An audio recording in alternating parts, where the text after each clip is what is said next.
ગુરુ નાનક દેવજી, એક દિવ્ય યાત્રીની ગાથા। 5 સદીઓ પહેલા એક સમય હતો જ્યારે ભારતની ધરતી પર અંધકાર છવાયેલો હતો। લોકો ધર્મના નામે વહેંચાયેલા હતા। અંધશ્રદ્ધા અને કર્મકાંડોએ સમાજને જકડી રાખ્યો હતો। એવા કપરા સમયમાં પંજાબના તલવંડી ગામે એક દિવ્ય આત્માનો જન્મ થયો, જેનું નામ નાનક હતું। તેમનો જન્મ મહેતા કાલુ અને માતા ત્રિપ્તાના ઘરમાં થયો હતો। નાનક બાળપણથી જ અન્ય બાળકોથી જુદા હતા। તેમને રમવા કૂદવાને બદલે ધ્યાન અને ઈશ્વર ભક્તિમાં વધુ રસ હતો। તેમના ચહેરા પર એક અનોખું તેજ હતું, જે જોનારને શાંતિનો અનુભવ કરાવતો। નાનકની આધ્યાત્મિકતાનો અનુભવ તેમના પિતાને ચિંતામાં મૂકતો। તેમણે નાનકને ગૃહસ્થ જીવનમાં જોડવા પ્રયાસ કર્યો, લગ્ન કરાવ્યા અને વેપારમાં પણ લગાવ્યા। પણ નાનકનું મન તો જાણે આ દુનિયાથી પર હતું। એક દિવસ જ્યારે તેઓ નદીમાં સ્નાન કરી રહ્યા હતા, ત્યારે તેમને દિવ્ય જ્ઞાનની પ્રાપ્તિ થઈ। આ ઘટના પછી તેમણે જે પહેલું વાક્ય ઉચ્ચાર્યું તે ઇતિહાસમાં અમર થઈ ગયું, ન કોઈ હિન્દુ, ન કોઈ મુસલમાન। આ એક વાક્યએ ધર્મના નામે ચાલતા તમામ ભેદભાવોને પડકાર્યો। ઉદાસી, સત્યની શોધમાં એક મહાન યાત્રા। દિવ્ય જ્ઞાન મળ્યા પછી નાનકજીએ માનવતાનો સંદેશ ફેલાવવા માટે લાંબી યાત્રાઓ શરૂ કરી, જેને ઉદાસી કહેવામાં આવે છે। તેમના જીવનના આ સૌથી મહત્વના પ્રકરણો હતા। પ્રથમ, ઉદાસી, પૂર્વનો પ્રવાસ।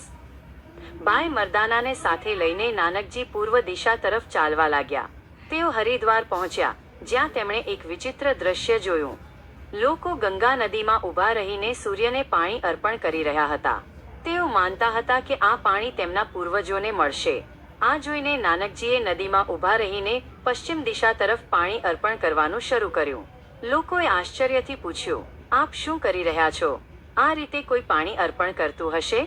નાનકજીએ સ્મિત સાથે જવાબ આપ્યો, જો તમારું પાણી હજારો માઇલ દૂર સૂર્ય સુધી પહોંચી શકતું હોય, તો મારું પાણી મારા ખેતર સુધી કેમ ન પહોંચે, જે માત્ર થોડાક માઇલ દૂર છે? આ સાંભળીને લોકો શરમાયા અને સમજ્યા કે તેઓ માત્ર અંધશ્રદ્ધામાં જીવી રહ્યા હતા। નાનકજીએ તેમને સમજાવ્યું કે સાચી ભક્તિ હૃદયની અંદર હોય છે, બહારના કર્મકાંડોમાં નહીં। બીજી, ઉદાસી, દક્ષિણનો પ્રવાસ। દક્ષિણની યાત્રા દરમિયાન નાનકજી કાયમકુમારી અને શ્રીલંકા સુધી પહોંચ્યા। અહીં તેમણે અનેક સાધુઓ અને યોગીઓને મળ્યા। આ સાધુઓ સમાજથી દૂર રહીને ત્યાગનું જીવન જીવતા હતા। નાનકજીએ તેમને સમજાવ્યું, સાચી સાધના ત્યાગમાં નથી, પણ સમાજમાં રહીને પરમાત્માના નામનું સ્મરણ કરવામાં છે। પરિવાર, સમાજ અને લોકોની સેવા કરવી એ જ સાચી ભક્તિ છે। ત્રીજી, ઉદાસી, પશ્ચિમનો પ્રવાસ। નાનકજીએ હવે પશ્ચિમ દિશા તરફ પ્રયાણ કર્યું અને ઇસ્લામિક દેશોમાં પહોંચ્યા। તેઓ મુસ્લિમ વેશમાં મક્કા પહોંચ્યા। એક રાત્રે તેઓ થાકીને સૂતા હતા અને તેમના પગ કાબાની પવિત્ર દિશા તરફ હતા। એક કાઝી, ધર્મગુરુ, એ તેમને જોયા અને ગુસ્સામાં કહ્યું, તમે કેમ ઈશ્વરના ઘર તરફ પગ કરીને સૂતા છો? નાનકજીએ શાંતિથી કહ્યું, મારા ભાઈ, કૃપા કરીને મારા પગ એ દિશામાં ફેરવી દો જ્યાં ઈશ્વર ન હોય। આ સાંભળીને કાઝી સ્તબ્ધ થઈ ગયા। તેમને સમજાયું કે ઈશ્વર કોઈ એક દિશા કે જગ્યામાં બંધાયેલો નથી, પરંતુ સર્વવ્યાપી છે। ચોથી, ઉદાસી, ઉત્તરનો પ્રવાસ। છેલ્લે નાનકજીએ ઉત્તર દિશામાં પ્રવાસ કર્યો અને હિમાલય, તિબેટ અને ચીન જેવા દુર્ગમ વિસ્તારોમાં ગયા। ત્યાં તેમણે તંત્ર મંત્ર અને અંધશ્રદ્ધામાં વિશ્વાસ ધરાવતા સાધુઓને સાચો માર્ગ બતાવ્યો। તેમણે કહ્યું કે સાચો ધર્મ ભલાઈ, કરુણા અને ઈશ્વર ભક્તિમાં રહેલો છે, અસામાન્ય શક્તિઓ મેળવવામાં નહીં। ઉપદેશો અને યોગદાન। નાનકજીએ તેમના ઉપદેશોને 3 સરળ સિદ્ધાંતોમાં સમાવ્યા, જે આજે પણ લાખો લોકોને માર્ગદર્શન આપે છે। 1. નામ જપના, સતત ઈશ્વરના નામનું સ્મરણ કરો। 2. કીર્ત કરો, પ્રામાણિકતા અને સખત મહેનતથી કમાણી કરો। 3. વંડ છકો, તમારી કમાણીને જરૂરિયાતમંદો સાથે વહેંચીને ખાઓ।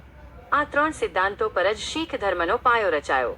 તેમણે એક ઓંકાર, ઈશ્વર એક છે, ના સિદ્ધાંતનો પ્રચાર કર્યો, જાતિવાદનો વિરોધ કર્યો અને સ્ત્રી પુરુષ સમાનતા પર ભાર મૂક્યો।